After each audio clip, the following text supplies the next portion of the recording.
Hi there, I'm James Lebeck, and welcome back to the Life After Losses video blog. Now, today's entry is a story about rediscovering trust in yourself after loss, and even when decisions you face feel overwhelming. And we're talking about the small choices that build confidence, the bigger leaps that change our path, and how to create a new kind of sounding board when the one you relied on is no longer there. So let's get into it with entry 244, Trusting Yourself Again. Now, I remember when Sally came to our grief support group one night, all excited, practically glowing. For the first time in her entire life, she had bought a new car by herself. She walked us through every detail, how she'd gone to the dealership alone, sat with the salesperson, signed her name on the paperwork, and then drove off the lot in something entirely her own. Now, her husband, Ed, had died about the same time that my first Bob died. We had actually met both of them during one of the cancer support groups that we attended back then. And it's strange how certain memories resurface decades later, unprompted. I don't know why this one came to me now, but it did. And it got me thinking about the decisions we make that shape our lives. Now, for those of us who've lost someone we counted on to help with decision making, even if it was just to bounce ideas off of them, trusting ourselves to make decisions alone can feel like an entirely new skill to have to learn. That person who used to be our built-in second opinion, your voice of reason when you were overthinking, your general reality check when you were being way too cautious or too reckless, they're gone. And suddenly you're standing there with a choice to make, reaching for a phone that won't ring back, and turning to ask someone who isn't there anymore. Because our worlds have been altered in unimaginable ways, the question creeps in: can I really trust myself to make the right choices? And if the answer feels shaky, another question follows. How do I make a decision if I don't trust myself? And it's not just about buying a car. It's about the first time you sign your name on something big without checking in with the person who used to be your sounding board. It's about standing in the middle of the showroom or even the bank or even a grocery store, realizing that this decision is mine alone. That can feel like freedom. It can also feel like standing on the edge of a cliff with no one holding a rope. After loss, decision-making changes. Sometimes we overthink every possibility, running through every what-if until we're paralyzed. They call that analysis paralysis, and it's exhausting. Other times we swing the opposite way, leaping into choices just to prove to ourselves that we can still act without falling apart. But there's a middle ground in between those two extremes, and finding it becomes part of learning to trust yourself again.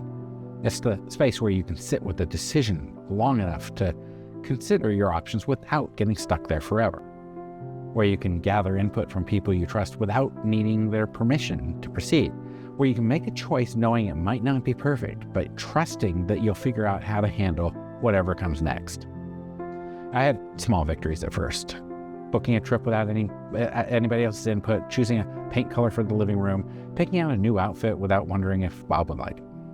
Yeah, those may sound like everyday decisions, but at the time, each one felt like an act of courage.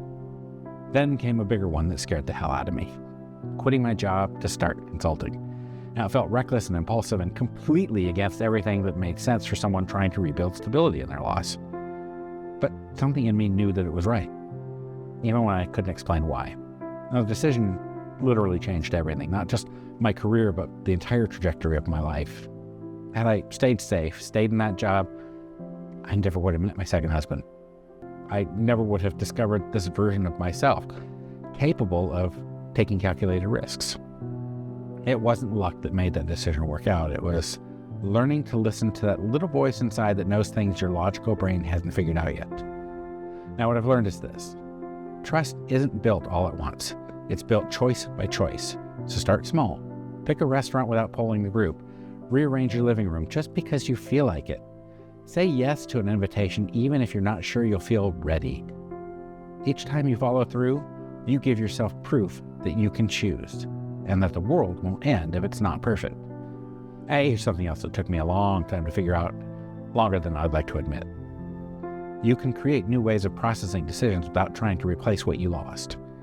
It doesn't look the same as having the one person who knew you inside and out, but it can be just as valuable. And maybe it's a trusted friend who asks good questions without trying to give you the answers. Maybe it's a therapist who helps you sort through your thoughts without judgment. And maybe it's journaling your way through the pros and cons and having different conversations with yourself on paper. Or maybe it's just learning to sit quietly with a decision for a day or two, noticing how it feels in your body before you act. The goal isn't to never feel uncertain. It's to get comfortable making choices even when you're not 100% sure, trusting that you have the resilience to course correct if needed. When the bigger decisions come, remember that you've already been living with uncertainty. You've been navigating days you never thought you'd survive. That's proof enough that you can handle what's in front of you. The truth is, there's no perfect decision.